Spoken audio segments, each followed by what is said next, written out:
up, everybody? Welcome to Hammerdown Motorsports. Today we are in the shop with a ceiling. We have all of the ceiling done. I can't believe we actually, well, we as in me, put this entire thing together by myself with the help of the lift and all of the kind of rigging and whatnot that I had to do to make this all happen. But it is here, it is done. If you guys have been following along on Instagram, this is kind of where I've been doing all this kind of thing over the last little while, and it's been definitely some work. A lot of screws, a lot of, it's a lot of work. If you want to do a ceiling by yourself, be prepared to have some time to do that, because especially when you got to cut around all the receptacles and all of everything else that's up here, definitely takes a lot more time than you think. But today we have our 2022 Super Duty Platinum in the shop, F350. And well, we did get the FX4 package, but in 2022, I don't think that really means a whole lot. And I could be wrong, but if you look underneath your truck that is an FX4, you're gonna find it has just plain shocks in it. It's not, back in the day, if you were to get an FX4, you got Ranchos, and I've never really had much experience with Ranchos, but I felt that if you're gonna get the upgraded off-road package, you get an upgraded off-road shock. Rancho is kind of more of that off-road shock, so you think that if you buy that package, you get something good. But now, in 2022, we get black shocks, and I think they're just ones out of the parts bin, but I could be wrong, I don't know. Correct me in the comments if that's the case. But today we're going to be replacing those with our brand new ones from our good friends over at Rough Country. All right, so this is going to be part one of this series because there is just a lot to do and I'm not going to put it all in one video. So first of all, what we're going to be doing, this is part one, we're going to be doing our 4 shocks. These are the N3s from Rough Country. You can see these are quite the unit, and they give us all of the hardware and everything for the top, bushings and all that kind of good thing that you need to have with our shocks. And then over here, you can see I have kind of laid out here our steering stabilizer shock setup. That's going to be going in part 2. And then in part 3, we're going to be doing some of this. This is Steal It. If you guys watch B is for Build, this is what he used on the off-road Lambo. And yeah, it seemed like a really good product. They were nice enough to send me out this sample. So we're going to be doing some of the bare metal underneath this truck and just getting that all tidied up and kind of show you guys how the Steal It product works on our 2022 Platinum Super Duty. So now a quick little rundown of some of the things that we've done before. If you guys are here for the first time, open up our door. If you do have a 2022, you will not have these illuminated sill plates. We did those. There's a video on the channel. Also, if you look up into our boring headliner, kaboom! We have a 1,000-piece Starlight headliner, and I absolutely love this mod. I know some people thought it was a little bit, maybe more than what some people might be comfortable doing, but I absolutely love this mod, and if you see it in person, you'll know exactly why. Also, we do have our Rough Country all-weather mats. Been working absolutely awesome. You can see we have them here in the back as well, and they've been holding really good in place. Everything is very nicely fitted and had no issues with those whatsoever. And we also have the Rough Country tri-fold tonneau cover. This thing is a solid unit and it's been working awesome. It's got these little cables that you pull here to lift up, and everything releases and latches really well. See, like that, everything is nice and perfect on this. I've really enjoyed having this on the truck. Keeps everything nice and dry inside. Also, you can see we do have our Rough Country mat in here as well. So if you guys are looking for some accessories for your Super Duty, they've got a ton of stuff there over at Rough Country. All right, so let's get this thing up in the air. We can get our old shocks removed and get our new ones installed. See how they look. All right, so underneath the rear of our Super Duty, you can see the right-hand rear shock is on the front side of the axle and the left side is on the rear side, but pretty simple stuff. We have a bolt on the bottom here. We have a nut and a stud on the top, so life is pretty simple taking these out. And yeah, this is our off-road tuned shock, which looks a lot like every other shock in the world, but hey, I don't know. It's 2022. We've been lied to before. All right, so first shock is out, real simple, 19 millimeter on the head of the bolt, and I use a 13/16 on this side, or 21 mil, whatever. And yeah, real quick and easy, just zip them out, and pretty self-explanatory. Here's our shock. Let's take this guy, put it on the floor, push it down. We do have some resistance, definitely. Just kind of pushing it nice and slow.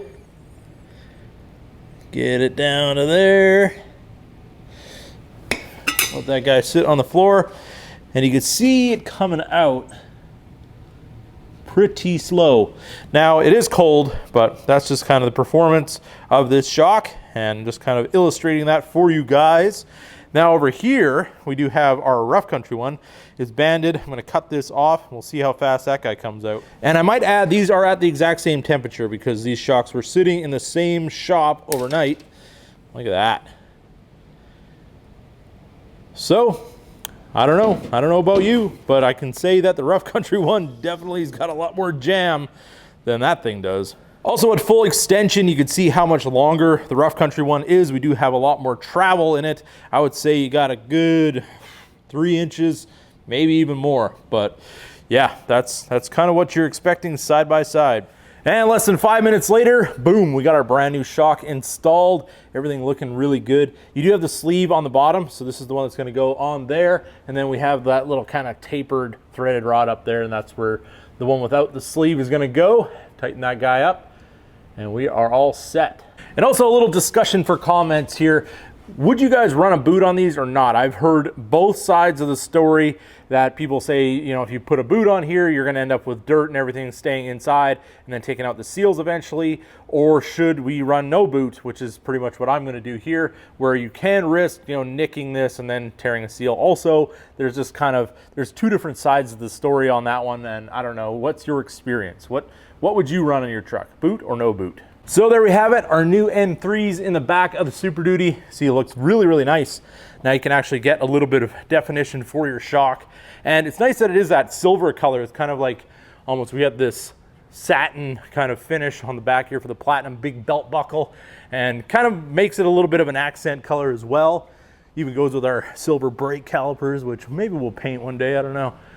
Definitely drop in the comments. Should we make these body color or something like that? I'm not entirely sure yet what we're gonna do with those, but definitely loving the look of these rear shocks. And also I just realized that I said that was a 19 mil socket. It's actually an 18 mil. So yeah, you'll find that out if you grab your 19. You're like, this guy doesn't know what he's talking about. But anyways, I did realize that I said the wrong thing, 18 mil. So for our front shocks, if you guys have done these before, you know they're kind of a pain. I did use a vice grip on here instead of a wrench because I don't have a low profile enough wrench to get in there. I really got to hit up Olsa tools and get their low profile wrench set. Those are pretty slick for jobs like this. But what I do have on the top is a 13/16, you use a 21 mil, but it's a deep socket. And then I have my ratchet right here. And this is going to keep the bottom from turning, or this section right here. And there is quite a bit of thread up there, so you want to put a little bit of penetrating lubricant on there. Even though this truck isn't very old, it is moving pretty slowly, so that penetrating oil definitely key when you got to get these out. They're kind of a pain in the butt, but we'll get it out of there and get our new one installed. All right, so we got our front shock in, our rough country one on the right front here. This is the one I pulled out. You can see our bushing style is a little bit different. We do have a bigger nut on here, and this washer is all kind of one piece. And then it's almost like this cup on this side. And then you can see right here, this is the part that kind of didn't quite make it into the hole the way it should have. And when they tightened it down, it got all torn up and destroyed, which is, I mean, it is what it is. It's not really not that important. But with our rough country one, you end up with a bushing like this. So you end up with this kind of little ridge here. This is the cup side's gonna sit down onto the shock, and then you'll have another bushing and washer going on the top. So you have a nice compression in that area, and these should last for a long time to come and shouldn't look like that after installation. And also you can see I do have the shock installed here on the right front as well. You can see there's not as many threads sticking out the top. The Ford one, it was sticking out like that. And when all those rust, it's almost impossible to get them off without breaking them. But you do have a lock nut on there, and everything is very nicely in place. Now let's take the band off of our brand new rough country shock, and let's see how the distance compares to our Ford one. See, that guy's moving out there pretty quickly. I would say at least twice as fast as that Ford one. And like I said, these are the same temperatures, so there really should be no difference other than the fact that I believe that these ones are performing much better than what we got from the factory. And you can see it already. Let's try to put this guy a little bit more evenly. You can see the distance that this one's going compared to that one. So with our leveling kit, this is going to work out a lot better for our full extension travel, which we don't really see in this truck, but it's going to probably be in a lot more of a happy place than this one was with that extra leveling kit installed in the front of the truck. And just another little design comparison, you can see that this has this shoulder right here. So you only have this much thread on the end. This one is just threaded all the way basically to here. Let's pull this off. So you got that much thread on this one, you got that much thread on that one. So when you put your bushings on, they're basically just going to fill up this space, and then you only have what you need to actually tighten it down instead of all this extra on here. I'm not really sure why they do that. So now I'm going to go over to the other side, take our other factory one off. We'll get our new Rough Country one installed on there as well, and basically this job will be complete for part one.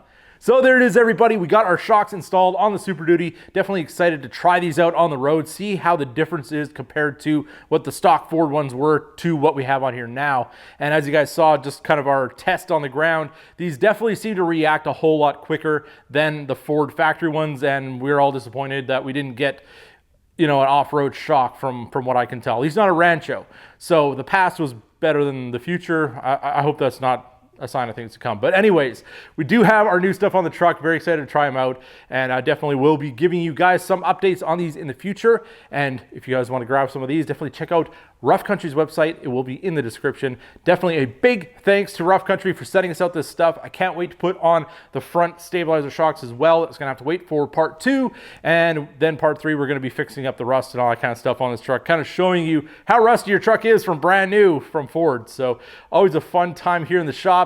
So with that being said, I hope you guys enjoyed this video. If you did, don't forget to give it a big thumbs up. If you're new to the channel, hit that subscribe button, and as always, keep that hammer down.